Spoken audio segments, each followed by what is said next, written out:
নমস্কার বন্ধুরা, মাম্পি লাইফস্টাইলে নতুন একটি রেসিপি নিয়ে এসেছি।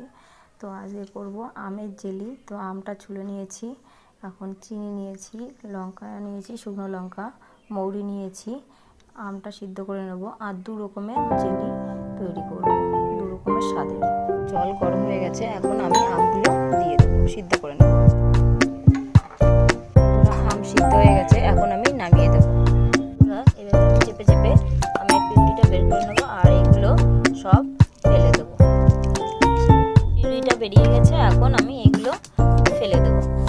কড়াই গরম হয়ে গেছে, এখন শুকনো খোলায় আমি লঙ্কাগুলো হালকা ভেজে নেব। নামিয়ে নিয়েছি ভেজে, এখন মৌরিগুলো একটু গরম করে নেব। মৌরিটা হয়ে গেছে, এখন নামিয়ে নিয়েছি। তেল দিয়েছি, মৌরিগুলো দিয়ে দেবো, দিয়ে এখন আমের পিউরিটা দিয়ে দেবো। এটা নাড়াচাড়া করবো।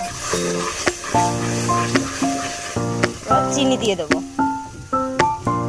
এবারটা এভাবে নাড়তে নাড়তে করতে থাকবে। এবারটা একটু লবণ দিয়ে দেবো স্বাদ মতো। দুটো মশলা গুঁড়ি করে নেব। বন্ধুরা, হয়ে এসেছে, তো দেখো এরকম হবে। আর একটুখানি হয়ে যাবে, তাহলেই মশলা দিয়ে নামিয়ে নেব। পুরো দেখো এখন হয়ে গেছে, তো এরকম হলে পরে হয়ে যাবে। এখন দেখেছো খুন্তি থেকে যেরকম পড়ছে, তো ওরকমভাবে মিলে পরেই দেখো, যদি আস্তে আস্তে পড়ছে তো তখন হয়ে যাবে। হয়ে গেছে, এখন আমি মৌরি গুঁড়ো দিয়ে দেবো। এটা হবে মিষ্টি। মৌরি গুঁড়োটা দিয়ে নামিয়ে দেবো কিছুটা। এখন কিছুটা নামিয়ে রেখেছি, এখন লঙ্কার গুঁড়িটা দিয়ে দেবো স্বাদ অনুযায়ী। লঙ্কার গুঁড়িটা, তো এটা টক মিষ্টি ঝাল হবে, তো দুটো স্বাদের হলো।